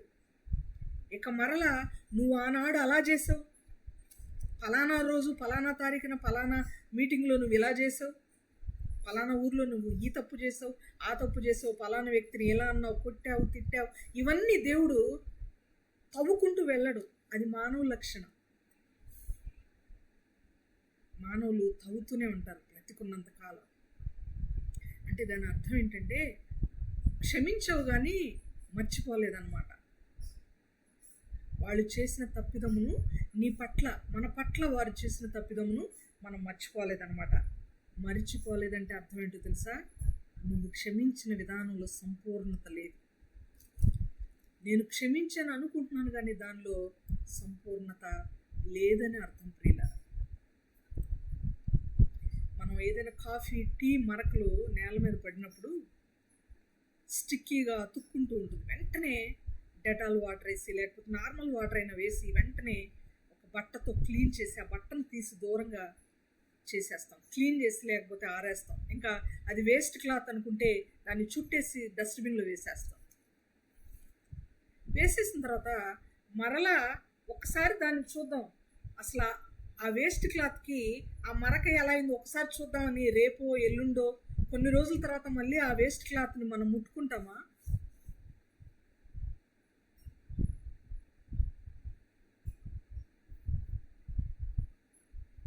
ముట్టుకుంటామా? అందరూ వింటున్నారు కదండి? వింటున్నారు కదా. మరలా ఆ క్లాత్ని మనం ముట్టుకోం. కారణం ఏంటంటే అది ఇక గతించిపోయింది, అయిపోయింది. అది మరలా దాన్ని టచ్ చేయం, మరలా దాన్ని తెచ్చుకున్నాం. అలాగే మన దేవుడు కూడా విసిరేశాడు మన పాపంలో. ఆయన వీపు వెనక్కి విసిరేశాడు. కొన్ని వచనాల్లో ఆయన అంటాడు, సముద్ర అగాధ జలములో మీ అపరాధము క్షమించి వాటిని పారవేసి ఉన్నాను, విసిరివేసి ఉన్నాను. మనం ఆ విధంగా క్షమించాలి. మన జీవితంలో ఇంకా ఎవరినైనా మనం క్షమించకపోతే అది ఆత్మీయ లక్షణం కాదని గుర్తుపెట్టుకున్నాం ప్రియులారా. క్షమించి మర్చిపోలేని పరిస్థితుల్లో అంత పెద్ద గాయం మనకైతే ప్రయత్నం చేద్దాం. శక్తినివ్వమని దేవుణ్ణి వేడుకుందాం. క్రైస్తవులమైన మనకు అది చాలా కష్టమే. అయినను మనం ప్రయత్నం చేసి క్షమించేవారిగా, మరచిపోయేవారిగా ఉందాం. అలా చేయకపోతే మన పరలోకపు తండ్రి దగ్గర పూర్తి క్షమాపణ మనము కలిగి లేము అని అర్థం చేసుకుందాం. ఆయన అక్కరలెరిగే తండ్రి, క్షమించే తండ్రి. నెక్స్ట్ మాట అదే 6వ అధ్యాయం 26వ వచనం గమనిస్తే, ఆయన మనలను పోషించే తండ్రి. ఇందాక ఆల్మోస్ట్ ఎక్స్ప్లెయిన్ చేసుకున్నాం, అయినా చూద్దాం. 26వ వచనం, మత్తయి సువార్త 6వ అధ్యాయం 26వ వచనం. ఆకాశ పక్షులను చూడుడి, అవి విత్తవు, కొయ్యవు, కొట్టలో కూర్చుకొనవు, అయినను మీ పరలోకపు తండ్రి వాటిని పోషించుచున్నాడు. మీరు వాటికంటే బహుశ్రేష్ఠులు కారా? చాలక్క. ఇక్కడ గమనిస్తే పక్షులను చూడండి మీరు. విత్తవు, కోయవు. విత్తడం అంటే విత్తనం నాటడం, కోయడం అంటే కోత కోయడం. ఈ 2 పనులు వాటికి అక్కర్లా, కానీ మనకు అవసరం. నారు పోయాలి, నారు నాటాలి, దాని ఫలం పరిపక్వమైనప్పుడు దాన్ని కోత కోయాలి, తర్వాత మాత్రమే దాని నుండి ధాన్యం, గింజలు మనం తీసుకోగలం. దేవుడు అంటున్నాడు, ఎంత గొప్ప పాఠం దాగుందంటే ఈ మాటలో. ఏం చేయకపోతుంటే ఏమి పని పాట చేయకపోతే నాలుగు వేళ్ళు నోట్లోకి ఎలా వెళ్తాయండి అంటుంటారు కొంతమంది. వెళ్తాయి. ఈ లోకానుసారమైన పోషణకు సంబంధించిన జాబ్ ఏదో ఒకటి చేయకపోతే ఎలా అండి అంటారు. ఎలా తినడం ఎలా, గడవడం ఎలా అంటారు. దేవుడు గడిపిస్తాడు. నా ఉద్దేశం మీరేం చేయొద్దని కాదు, ఇది నా ఉద్దేశం కాదు, దేవుని ఉద్దేశం. దేవుడు చెప్తున్న మాట. ఆకాశ పక్షుల్ని చూడండి, అవి నాటవు, కోత కోయవు, కానీ చాలా బ్రహ్మాండంగా పోషించబడుతున్నాయి. వాటికంటే మీరు గొప్పవాళ్ళు కదా, వాటికంటే మీరు గొప్పవాళ్ళు కదా, నేను మిమ్మల్ని పోషించనా అంటున్నాడు. దాని అర్థం మీరేం చేయకపోయినా దేవుడు మిమ్మల్ని పోషిస్తాడని మనిషి చెప్పారు. కాబట్టి రేపటి నుంచి నేను జాబ్కి వెళ్ళా, రేపటి నుంచి నేను ఏం వర్క్ చెయ్యా అని అనుకోకూడదు. పోషిస్తాను అంటే పోషణకు సంబంధించిన స్థితిగతులు, పనులు దేవుడు మనకిస్తాడు అని అర్థం. జాబ్ ఇస్తాడు అని అర్థం. మనం సంపాదించుకునే విధంగా దేవుడు సహాయం చేస్తాడని అర్థం. ఒకవేళ ఆదాం గారు అవ్వమ్మ గారితో కలిసి పాపంలో పడిపోకుండా ఉంటే, పండు కూడా తినకుండా ఉంటే, బహుశా ఏమీ చేయకుండా కూడా దేవుడు ఇప్పటికీ మనల్ని పోషించేవాడు. నీవు బ్రతికున్నంత కాలము చెమటోడ్చి శ్రమపడి నేలను దున్ని నువ్వు ఆహారం తిందు అని చెప్పాడు. ఆదాము గారికి చెప్పాడు కదా 3వ అధ్యాయంలో, ఆదికాండంలో. సో అదే కంటిన్యూ అవుతుంది.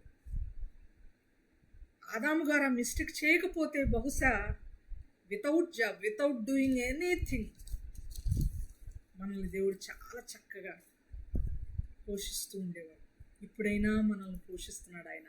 మనకి పోషణకి అవసరమైన ప్రతి ఆధారాన్ని ఆయన ఇస్తాడు.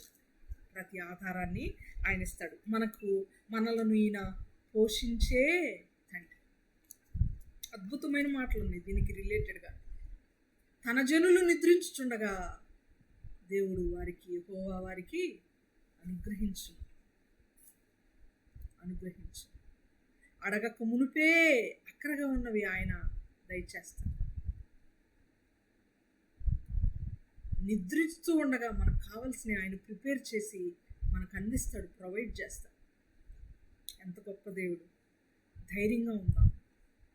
ఒకవేళ బాధపడుతున్నామేమో, ఆర్థికంగా ట్రబుల్స్లో ఉన్నామని, ఒకవేళ ఆలోచన చేస్తున్నాము పిల్లలు ఎలా, పోషణ ఎలా, చదువులు ఎలా, ఫీజులు ఎలా, రెంట్ ఎలా, కరెంట్ బిల్ ఎలా, పుస్తకాలు ఎలా, ట్యాబ్లెట్స్ ఎలా, ఏంటి మన పరిస్థితి ఏంటి, నెక్స్ట్ ఏంటి, వాట్ టు డూ అని ఆలోచన చేస్తున్నామేమో. మనల్ని పోషించే తండ్రి మనకున్నాడు. ఈ లోకంలో ఉన్న తండ్రి వలె కఠినుడు కాడు ఆయన. కొంతమంది తండ్రులు కఠినంగా ఉండొచ్చు, కానీ మన దేవుడు, మన పోషకుడు, ప్రేమమయుడు, దయామయుడు ఆయన. అంతేకాదు మనలను పోషించేవాడు. ఒకచోట ఆయన అంటాడు, సింహపు పిల్లలైనా ఆకలి కొనునేమో కానీ కదా, నన్ను నమ్మిన వారు, నా మీద ఆధారపడి బ్రతికేవాళ్ళు ఎన్నడూ ఆకలి కొనరు.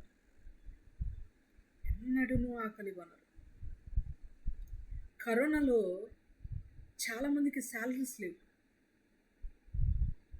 కొంతమంది డీన్స్ ఆర్ డైరెక్టర్స్ కరోనా కదా వచ్చి జాబ్ చేయలేరు కదా, వర్క్ ఫ్రమ్ హోమ్ చేయండి, ఇంటి దగ్గర నుండే జాబ్ చేయండి అని చెప్పి కొంత వెసులుబాటు కలిగించి ఇంటి దగ్గర నుండి చేస్తున్నారు. కాబట్టి కంప్లీట్గా శాలరీ ఇవ్వలేము, కొంతవరకు శాలరీ ఇస్తాము అని.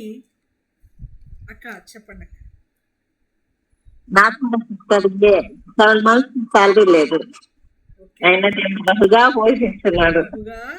పోషించి ఉన్నాడు దేవునికి. మాంసంలతోనూ చేపలతోనూ నాకే విసుగు పుట్టిపోయి వద్దు నాకు ఇంకా అనిపించేస్తుంది. దేవునికి స్తోత్రం. కరోనాలో కొంతమందికి ఫుల్ శాలరీ ఇవ్వకుండా వర్క్ ఫ్రమ్ హోమ్ కదా హాఫ్ శాలరీ ఇచ్చేవాళ్ళు. కొంతమంది అయితే ఫుల్ శాలరీ కట్ చేసిన సందర్భాలు కూడా ఉన్నాయి. జాబ్ హోల్డర్స్కి పరిస్థితి కాస్తైనా బెటర్. ఓన్ బిజినెస్ చేసే వాళ్ళకి, ఓన్ చిన్న కంపెనీస్ ఉన్న వాళ్ళకి, ఏ కంపెనీకి వెళ్ళి ఏ ఆర్డర్ తీసుకోలేవు, ఎలాంటి ఆర్డర్ లేదు, జీరో ఇన్కమ్. అయినను వాళ్ళను కూడా దేవుడు పోషించాడు. ఎలా? అనూహ్యంగా. ఎంతమంది చర్చెస్కి గ్రాసరీస్ షేర్ చేయబడ్డాయో తెలుసా కరోనా మూమెంట్లో? ఎంతమంది చర్చెస్కి రైస్, వెజిటబుల్స్, ఆయిల్, దినుసులు, పప్పులు అన్నీ ఎంత విరివిగా ఒక వారం ఒకళ్ళు ప్రొవైడ్ చేస్తే ఇంకొక వారం ఇంకొకళ్ళు, ఇంకొక నెల ఇంకొకళ్ళు విరివిగా వస్తూనే ఉన్నాయి ప్యాకెట్స్. వాట్సాప్లో ఎన్ని మెసేజెస్ మనం చూసుంటాము. ఒక ఆంటీ ఫోన్ చేశారు నాకు. ఒక్కరోజు వాళ్ళ చిన్న ప్రార్థన గుంపు ఉంది వాళ్ళకి, చర్చ్ కాదు, ప్రార్థన సహవాసం. అక్కడికి వెళ్ళి వాక్య పరిచయం చేశాను. ఆ ఒక్కనాటి పరిచయమే. వాళ్ళ కుమార్తె, వాళ్ళ అల్లుడు గారు యుఎస్లో ఉంటారు. వాళ్ళు కొన్ని గ్రాసరీస్ చర్చెస్కి ప్రొవైడ్ చేయాలనుకుంటున్నాం, మీ చర్చికి కూడా ఇస్తాము, మీ చర్చిలో ఉన్న వాళ్ళ నంబర్స్, వాళ్ళ అడ్రస్లు మాకు ఇవ్వండి అని నన్ను అడగడం జరిగింది. అప్పుడు నేను చెప్పాను, ఆంటీ, మా చర్చిలో ఉన్నవాళ్ళు ఎంతో కొంత బెటర్గా బ్రతుకుతున్న వాళ్ళే, కానీ నాకు తెలిసిన మరొక చర్చ్ ఉంది. ఆ చర్చిలో చాలా నిరుపేదలు ఉన్నారు.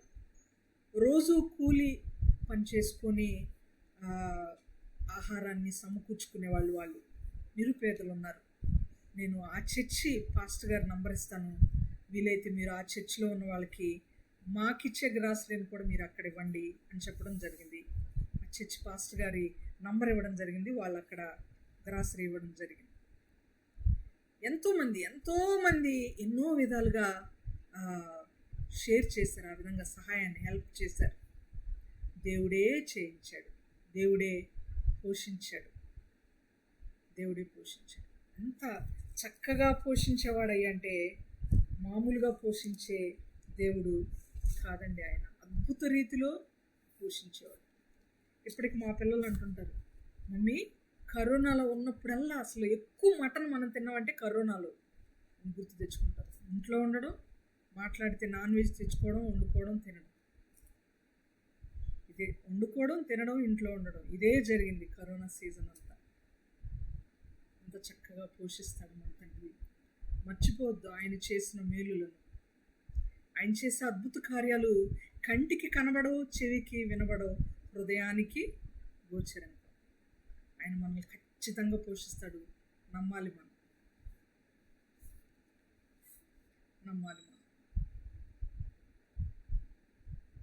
తేడా ఎక్కడొస్తుందంటే, మనం ఆయన మీద పెట్టుకున్న నమ్మకం ఎక్కడో కొంచెం బలహీనపడి అటు ఇటు తొణికిసలాడుతుంటుంది అన్నమాట. లేదు, నువ్వు ఖాళీ ప్లేట్ ముందు పెట్టుకొని ప్రార్థన చేస్తాడు గట్టి నమ్మకంతో. ఫుడ్ పంపించకపోతే దేవుడు అప్పుడు నన్ను అడగండి. ఫుడ్ పంపించకపోతే అప్పుడు నన్ను అడగండి. కొన్నిసార్లు కొన్ని దైవజనుల ఇళ్లల్లో అతిశయోక్తి అని మీరు అనుకోకపోతే, ఏమీ లేనప్పుడు ఒక రైస్ బ్యాగ్ ఎవరో ఒకరు తీసుకొచ్చిస్తారు. చర్చిలో ఫండ్స్ ఉండవు, ఇంట్లో ఏం చేయాలో పాలుపోని స్థితి ఉంటుంది, ఎవరో ఒకరిని పంపిస్తాడు దేవుడు. కాకోలముల చేత తన ప్రవక్తను పోషించలేదా దేవుడు? పోషించాడా లేదా? మాట్లాడండి. పోషించాడు. మనం అంత గొప్ప వాళ్ళం కాదులేండి కాకుల్ని వాళ్ళని పంపించాడంటే. మనం దేవుని దృష్టిలో యాక్చువల్గా అంతకంటే గొప్పవాళ్ళం. కాకుల్ని కాదు, మనుషుల్నే పంపిస్తున్నాడు దేవుడు. అద్భుత కార్యాలు ఆయన మన జీవితంలో చేస్తాడు. గ్రహింపలేని గొప్ప సంగతులను మన జీవితంలో చేస్తాడు ఆయన. అద్భుత కార్యాలు, ఆశ్చర్య కార్యాలు చేస్తాడు. మన జీవితంలో మరణించిన వారు తిరిగి బ్రతికే అద్భుతాలు జరగకపోవచ్చు. మనం ఆకలితో అలమటిస్తున్నప్పుడు మన కడుపు నింపే దేవుడు మనకున్నాడు. కన్నీటితో వేదన చెందుతున్నప్పుడు నిజంగా ఒక వేలొచ్చి, దేవుని వేలొచ్చి మన కన్నీటిని తుడిచిన అనుభవం మనకు ఉంటుంది. అంత అద్భుతంగా దేవుడు మన పట్ల తన కార్యాలు చేస్తాడు మనం నమ్మితే. పోషించేవాడు మన దేవుడు అని మనం గుర్తుపెట్టుకున్నాం. ఏమంటున్నాడు 26వ వచనం మత్తయి సువార్తలో? ఆకాశ పక్షులను చూడండి, మీరు అంతకంటే శ్రేష్ఠులు. పోషిస్తాను. మర్చిపోవద్దు, నన్ను మర్చిపోవద్దు. నేనున్నానని మర్చిపోవద్దు. ఇదిగో నేనున్నాను, మర్చిపోవద్దు అని దేవుడు మనకి రాత్రి కాలం ఎలా జ్ఞాపకం చేస్తున్నాడు ప్రియులరా. 3వ పాయింట్, ఈనాటి పాఠంలో 3వ పాయింట్. ఈనాటి పాఠంలో చివరి పాయింట్కి వెళ్ళిపోదాం. ఇంకా ఉన్నాయి, నెక్స్ట్ సెషన్లో మనం విందాం. 6వ అధ్యాయంలో 26వ వచనం చదివాం. 7వ అధ్యాయంలో 11వ వచనం చూస్తే ఆయన పోషించేవాడు మాత్రమే కాదు, కానీ మంచి ఈవులనిచ్చే తండ్రి మన తండ్రి. ఎలాంటి తండ్రి మన తండ్రి? మంచి ఈవులనిచ్చే తండ్రి. చూద్దామా? 7వ అధ్యాయము మత్తయి సువార్త 11వ వచనం. పరలోకమందున్న నీ తండ్రి తన అడుగు వారికి అంతకంటే ఎంతో నిశ్చయముగా మంచి ఈవులనిచ్చును. చాలు. ఇక్కడ గమనిస్తే ఎలాంటి ఈవులను ఇస్తాడు ఆయన? మంచి ఈవులనిచ్చును. మంచివి ఇస్తాడు ఆయన, మంచివి ఇస్తాడు. కొన్నిసార్లు మార్కెట్కి వెళ్తాం మనం కదా, మార్కెట్కి వెళ్ళినప్పుడు కొన్ని చూస్ చేసుకోవడం, ఒకవేళ ఎక్స్పీరియన్స్ లేకపోతే మనకి కొన్ని కూరగాయల్లో కొంతమందికి ఎక్స్పీరియన్స్ ఉంటుంది. నా మట్టుకు నాకు బీరకాయ లేతదా ముదురుదా అని నేను గ్రహించలేను అంతగా. ఆ వెజిటబుల్ గురించి నాకు ఐడియా ఉండదు. ఒక ఆంటీ దగ్గర రెగ్యులర్గా తీసుకుంటాను, వారు వాళ్ళ చేలో పండించి తీసుకొస్తారు. ఎప్పుడు ఆవిడ దగ్గర బీరకాయలు తీసుకుంటాను. ఆవిడకి చెప్తాను, నేను తీసుకుంటే నేను మంచి తీసుకోలేను, నాకు తెలియదు ఆంటీ, మీరు ఇస్తేనే మంచిది ఇస్తారు, మీరే ఇవ్వండి అంటారు.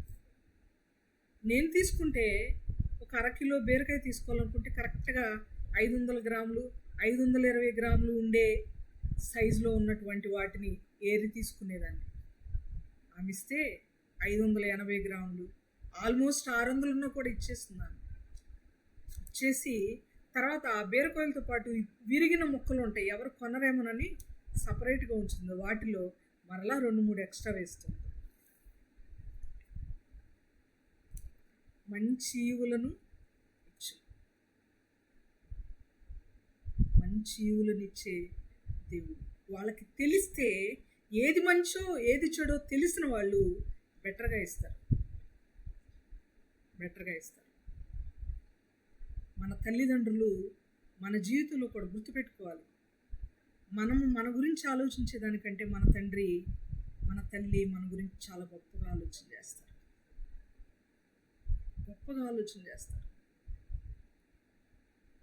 చాలామంది పిల్లలు, యూత్ పిల్లలు ఈ మధ్యకాలంలో అనుకుంటున్నారు, ఎండాకాలం లేకపోతే చలికాలం స్కిన్ బాగా పాడవుతుంది కదా, పెదవులు బాగా పగిలిపోతుంటాయి, మంచి లిప్ బామ్స్ మంచి లిప్స్టిక్స్ వాడితే కవర్ చేసుకోవచ్చు, ఆ పగుళ్ళు వాటన్నిటిని కవర్ చేసుకోవచ్చు అని వాళ్ళకి ఇష్టమైన మార్కెట్లో దొరికే చెత్త చెదారం, ఇష్టమైన కెమికల్స్తో కూడినవన్నీ వాడేస్తూ ఉంటారు. తల్లిదండ్రులు ఏం చెప్తారో తెలుసా? వెన్నపూస రాసుకోమ్మా, కొబ్బరి నూనె రాసుకోమ్మా, పెదవుల పగుళ్ళు తగ్గిపోతాయి, కాళ్ళ పగుళ్ళు తగ్గిపోతాయి, మాటికి రాసుకో అని చెప్తుంటారు. ఏది బెటర్ ఈ రెండిట్లో? కొబ్బరి నూనె వెన్నపూస గురించి కాదు, కెమికల్ ప్రోడక్ట్స్ బెటరా, ఇంట్లో దొరికే న్యాచురల్ ప్రోడక్ట్స్ బెటరా? ఇంట్లో దొరికే న్యాచురల్ ప్రోడక్ట్స్. మిగిలిన వాళ్ళు ఎవరు మాట్లాడలేదు, నాకు డౌట్గా ఉంది.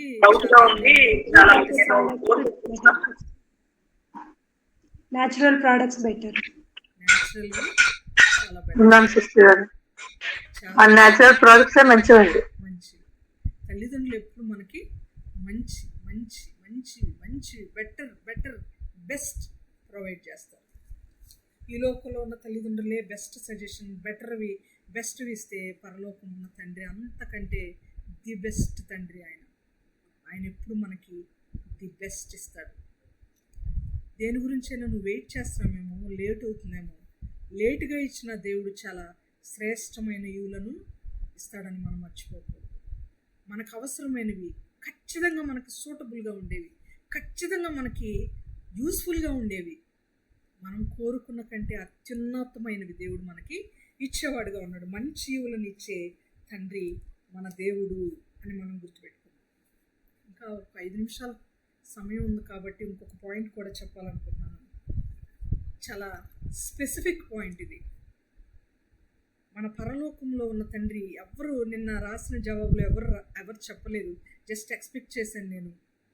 ఏమనంటే పరలోకముందున్న మన తండ్రి మంచి ఈవులను ఇచ్చేవాడు, క్షమించేవాడు, ఫలం ఇచ్చేవాడు, ప్రతిఫలం ఇచ్చేవాడు, పోషించేవాడు. వీటికి మించి మన పరలోకముందున్న తండ్రికి ఒక స్వభావం ఉంది. ఏంటో తెలుసా? ఎవరైనా చెప్తారా? అది చాలా విచిత్రంగా అనిపిస్తుంది మనకి. చాలా గొప్పగా అనిపించేది కాదు. Very very sweet of our God. చాలా స్వీట్ క్వాలిటీ ఉంది దేవుల్లో అనిపించే ఒక లక్షణం ఏదైనా మీకు గుర్తొస్తుందా? ఏదైనా? ఇది చాలా మనల్ని అధికంగా ప్రేమించే దేవుడు అండి. ప్రేమిస్తాడు. అఫ్ కోర్స్ అది జనరల్, చాలా జనరల్గా ఆయన ప్రేమిస్తాడు, ప్రేమించేవాడు. కానీ విలక్షణంగా, అంటే కొంచెం యూనిక్గా, స్పెసిఫిక్గా ఉండే, ప్రత్యేకంగా ఉండే లక్షణం. మనం పరిమళ వాసనగా ఉండేటట్లు మన కోసం తన ప్రాణాన్ని ఇచ్చాడు. మన కోసం తన ప్రాణం పెట్టాడు. అది కూడా జనరల్లే. ప్రాణం పెట్టాడు, ప్రేమించాడు, క్షమించాడు. ఇవన్నీ జనరల్గా మనం వినినటువంటి మాటలు. మనం తనని ప్రేమిస్తామని ఎదురు చూస్తాడు. ఓకే, కొంచెం ప్రత్యేకమైనది మీరు చెప్పింది. గుడ్. కొంచెం స్పెషల్గా ఆలోచించారు. నాకు అనిపించింది, బహుశా మీకు అనిపించకపోవచ్చు, అలా అందరికి అనిపించాలని రూల్ లేదు. మన పరలోకముందున్న తండ్రి మొక్కలు నాటేవాడు. యూనిక్గా లేదా ఇది? మంచి వ్యవసాయకుడు. ఆయన మొక్కలు నాటేవాడట. చదువుదాం అన్నమాట. చదివి మనం ముగించుకున్నాం. 6వ అధ్యాయము 26వ వచనం చదివాం, 7, 11 చదివాం. అదే మత్తయి సువార్త 15వ అధ్యాయము 13వ వచనం. మత్తయి సువార్త 15వ అధ్యాయము 13వ వచనం. ఈనాటి పాఠానికి ఆయన పరలోకమందున్న నా తండ్రి నాటని ప్రతి మొక్కయు పెళ్లయింపబడను. మొక్కలు నాటేవాడు. ఎవరి మొక్కలు? మొక్కలంటే ఏంటి? మనమే, జనులమే. మనుషులు అనే మొక్కలు నాటేవాడు. ప్రత్యేకమైన. నా తండ్రి మంచి వ్యవసాయకుడు, నిజమైన ద్రాక్షవల్లిని నేను. నా తండ్రి మంచి వ్యవసాయకుడు, నేనేమో ద్రాక్షవల్లిని. మీరందరూ తీగలు. What a wonderful description. ఎంత చక్కని వర్ణన ఇచ్చాడు దేవుడు.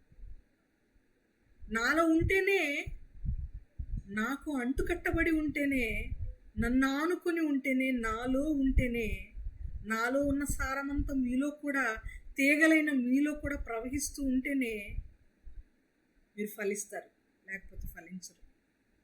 నాకు వేరుగా ఉండి మీరేమీ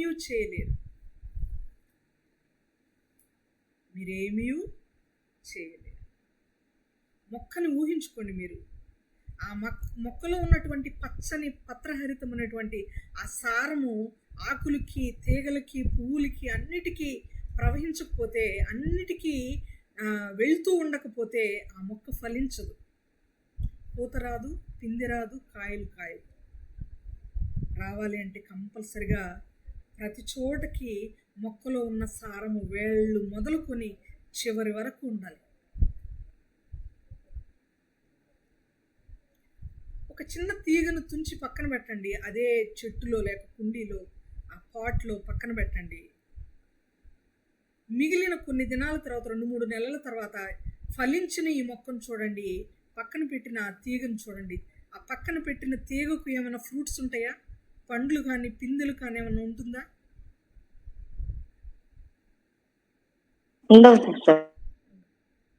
చెట్టుకు ఏవైతే ఆనుకుని ఉన్నాయో, చెట్టులో ఏవైతే తీగలు ఉన్నాయో అవి మాత్రమే ఫలిస్తాయి. వ్యవసాయకుడు ఆయన. వ్యవసాయకులు, మనము తీగలము, మనము మొక్కలము, ఆయన నాటిన మొక్కలము. మనం అంజూరపు చెట్టు ఉపమానంలో మనం నేర్చుకుంటాం కదా, ఫలించే మొక్కగా మనం ఉండాలి.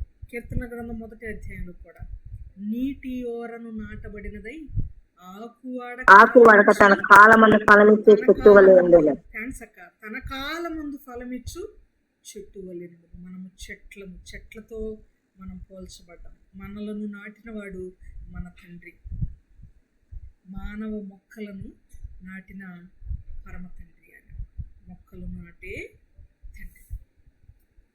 ఈరోజు పాఠాన్ని ఒక్కోసారి రికలెక్ట్ చేసుకుందాం. మన తండ్రి ఎలాంటి వాడు, మన తండ్రిలో ఎన్ని సద్గుణాలు ఉన్నాయి. ఆయన మనల్ని క్షమించేవాడు, పోషించేవాడు, మన అక్కరలు ఎరిగినవాడు, మంచి ఈవులను మనకి ఇచ్చేవాడు, ఇంకా మనలను నాటినవాడు. ఇవన్నీ కూడా మనలో కూడా ఉండేలాగా చూసుకోవాలి. మనలో కూడా మనం క్షమించేవారిగా ఉండాలి, ప్రేమించేవారిగా ఉండాలి, మన బిడ్డలకు మంచి ఈవులను ఇచ్చేవారిగా ఉండాలి. బైబిల్లో సామెతల గ్రంథంలో నీతిమంతుడైన తండ్రి తన తరువాతి వారికి, తన సంతానానికి, తన కుమారులను ఆస్తికర్తలుగా చేస్తాడంట. ఆస్తి సమకూరుస్తాడు.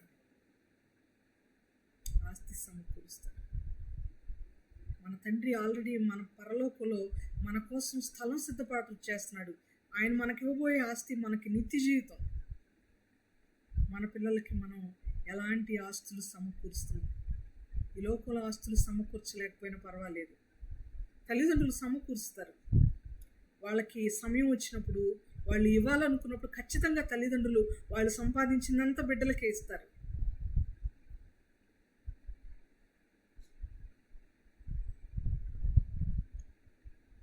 కానీ విలువలు సంపాదించి పెడుతున్నామా మన బిడ్డలకి? విలువలను ఆస్తిగా ఇస్తున్నామా? ఆత్మీయ విలువలను మనం నేర్పిస్తున్నామా?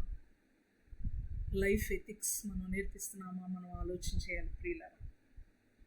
ఆస్తులు కూడా సంపాదించి పెట్టాలి మన బిడ్డల కొరకు. చేమలు ఫర్దర్ డేస్ కొరకు, రాబోయే భవిష్యత్తు కొరకు సమకూరుస్తాయి. చేమల కంటే ఎంత గొప్పవారం మనం. సమకూర్చేవారంగా మనం ఉండాలి. ఏ లోటు మన పిల్లలకి ఏర్పాటు చేయకుండా మనం ఉండాలి. ముఖ్యంగా ఆత్మీయ లోటు మన బిడ్డలకి ఉండకూడదు. పోషించేవారంగా ఉండాలి, క్షమించేవారంగా, ప్రేమించేవారంగా ఉండాలి. పైనున్న వాటిని వెదకడం నేర్పించే తండ్రులుగా మనం ఉన్నామా? మనం కూడా మొక్కలు నాటాలి, ఆత్మీయ మొక్కల్ని నాటాలి. నాటడమే కాదు, వ్యవసాయం చేయాలి. ఎన్నడూనూ దున్నని బీడు భూములను దున్నుడి అన్నాడు. మొక్కలకు సంబంధించిన వాక్యం మనం మాట్లాడుకుంటే పెద్ద సబ్జెక్ట్ అండి. ఎన్నడూ దున్నని బీడు భూములను దున్నండి, మొక్కలు నాటండి, విత్తనం వేయండి. నేను నాటి తిని అప్పుల్లో నీళ్లు పోసెను చెప్తారా? నేను నాటి తిని నీరు పోసెను, వృద్ధి కలుగు చేయవాడు మీరే. ఏమి నాటాడు పౌలు గారు? ఆత్మల్ని నాటాడు, వాక్యం నాటాడు. వాక్యం అనే నీరు అపోల్లో పోసాడు. అంతకంతకు అభివృద్ధి చెందించిన వాడు దేవుడే. మనం కూడా ఇట్టి ఆత్మీయ సంగతులు, ఇట్టి ఆత్మీయ లక్షణాలు మన తండ్రిని పోలి మనం నడుచుకోవడం మనం కూడా చేయాలని ఈనాడు ఈ కొద్ది మాటల ద్వారా దేవుడు నాకును మనందరికీ జ్ఞాపకం చేస్తున్నాడు. ఈ కొద్ది మాటలు దేవుడు మన కొరకు దీవించి ఆశీర్వదించును గాక. ఆమేన్. చివరి వరకు